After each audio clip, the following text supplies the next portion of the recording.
इस वीडियो में मैं आपको 1984 में ऊटा में हुए एक मॉर्मन माँ और उसकी बच्ची की क्रूर हत्या के बारे में बताऊंगा, जिन्हें उन्हीं के परिवार के एक सदस्य ने मार डाला। ऊटा के रॉन लफर्टी ने दावा किया कि उसे अपनी भाभी ब्रैंडा और उसकी 15 महीने की बेटी एरिका को मारने के लिए गॉड से आदेश मिला था, क्योंकि ब्रैंडा ने उसके पॉलीगामी यानी बहुविवाह के कट्टरपंथी का विरोध किया था। रॉन और उसके भाई डैन ने ब्रैंडा को पहले एक वैक्यूम क्लीनर से बहुत पीटा और फिर उसे और उसकी बच्ची का गला काटकर उन दोनों की हत्या कर दी। इस घटना को आगे बताने से पहले मैं आपको the Church of Jesus Christ of Latter Day Saints के बारे में कुछ बेसिक चीजें बता देता हूँ, जिससे आपको इस वीडियो को आगे समझने में मदद मिलेगी। लैटर डे सेंट्स चर्च को फॉलो करने वाले क्रिश्चियंस को मॉर्मन क्रिश्चियंस कहा जाता है। मॉर्मनिज्म की शुरुआत 18th सेंचुरी में जोसेफ स्मिथ के द्वारा हुई थी। जोसेफ स्मिथ का दावा था कि उसे न्यूयॉर्क में गॉड और जीसस क्राइस्ट ने खुद दर्शन दिए और उन गोल्डन प्लेट्स के बारे में बताया, जिसे क्राइस्ट के जन्म से 600 साल पहले जेरूसलम से नॉर्थ अमेरिका लाया गया था। उसके बाद बहुत सी चीजें हुई और एलडीएस मूवमेंट शुरू हुआ, यानी कि लैटर डे सेंट्स मूवमेंट। आज ग्लोबली मॉर्मन क्रिश्चियंस की संख्या लगभग 14 से 15 मिलियन है और एलडीएस का main church Salt Lake City Utah में स्थित है, जिसे खुद जीसस क्राइस्ट द्वारा ढूंढा गया ओरिजिनल चर्च माना जाता है।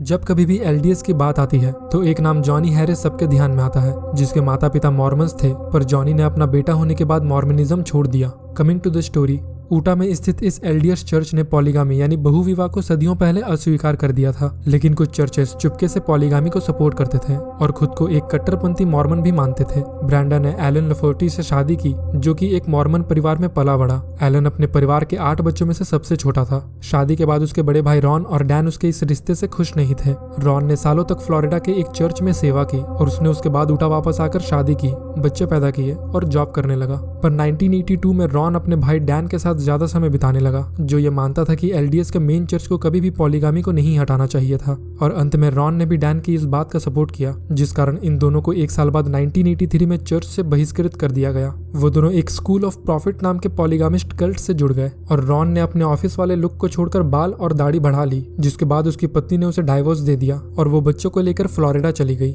मॉर्मन्स अपने चर्च में सेवा करने के लिए बड़ी मात्रा में साधन और मैन पावर लगाते हैं और जो यंग मॉर्मन्स होते हैं उन्हें घर घर जाकर धर्मांतरण करने के लिए चुना जाता है। मॉर्मनिज्म में अल्कोहल, कॉफी, टबैको, चाय, sex before marriage, homosexual relationship और बॉडी में टैटू, ये सारी चीजें वर्जित हैं। 1984 तक ब्रैंडा द्वारा पॉलीगामी के कड़े विरोध से दोनों भाई बहुत ज्यादा गुस्सा हो गए थे। रॉन का दिमाग वैसे ही डैन के साथ उस पॉलीगामिस्ट कल्ट में जाने के बाद थोड़ा सा डिस्टर्ब हो गया था। ऊपर से ब्रैंडा ने भी उसकी पत्नी के उसे छोड़े जाने के फैसले से सहमत थी और क्योंकि रॉन का ऐसा मानना था कि उसे ब्रैंडा और उसकी बच्ची को मारने के लिए गॉड से आदेश मिला था, तो उसने इस बात को एक नोट पर लिख दिया और जब उसने उस नोट को कल्ट के दूसरे मेंबर्स को दिखाया तो उन्होंने उसकी बात पर बिलीव नहीं किया, जिस कारण दोनों भाइयों ने स्कूल छोड़ दिया। उसके बाद रॉन और डैन 24 जुलाई 1984 को वापस अपने अपार्टमेंट आ गए। घर के बाहर 8 भाइयों में से किसी एक का फ्रेंड, जो उस समय बाहर कार में बैठा था, उसने कहा कि घर से उसे ब्रैंडा के चिल्लाने की आवाजें सुनाई दे रही थी। उन्होंने ब्रैंडा और एरिका का गला 10 इंच के एक छोटे से चाकू से काट दिया था। बाद में एलन को पता चला कि ब्रैंडा खून से लथपथ किचन में मरी पड़ी थी और उसकी छोटी बच्ची एरिका भी उसके बगल में पड़ी हुई थी।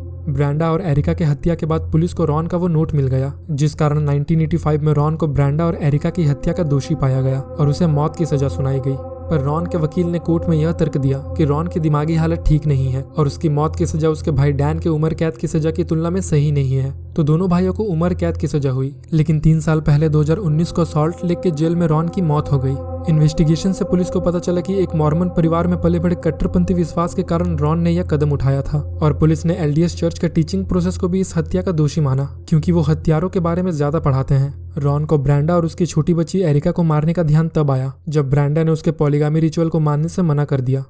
जॉन क्रैकोर ने अपनी एक book under the banner of haven में इस घटना के बारे में लिखा है, जो 2003 में पब्लिश हुई थी। जिसके बाद एलडीएस के कट्टरपंथी विचार के बारे में बताया जाने के बाद यह घटना और भी ज्यादा चर्चा का विषय बन गई और इस घटना पर एक मूवी या सीरीज भी आने वाली है, जो हुलू पर स्ट्रीम की जाएगी, जिसमें ब्रैंडा का रोल प्ले करने के लिए डेजी एडलर जोन्स और ब्रैंडा के मर्डर केस को इन्वेस्टिगेट करने के लिए एंड्रू गारफील्ड को एज अ डिटेक्टिव कास्ट किया गया है, जिसे डायरेक्ट करेंगे डेविड मैकेंजी और इस सीरीज के स्क्रीन राइटर होंगे डस्टिन लांस ब्लैक। इस वीडियो में बस इतना ही, और अगर आपको ऐसे ही वीडियोस के अलावा मूवी एक्सप्लेनेशन देखना पसंद है तो आप स्क्रीन पर आ रही इस वीडियो को देख सकते हैं या फिर चैनल के प्लेलिस्ट में जाकर अपने मनपसंद वीडियोस चुन सकते हैं। और कमेंट सेक्शन में आप मुझे क्रिटिसाइज या अप्रिशिएट कर सकते हो, पर मैं वहाँ वीडियो से रिलेटेड कोई भी डिस्कशन नहीं करूँगा, क्योंकि वहाँ समझाना थोड़ा सा डिफिकल्ट होगा। हाँ, अगर आपके कोई सवाल हो तो आप मुझे इंस्टाग्राम पर मैसेज कर सकते हो।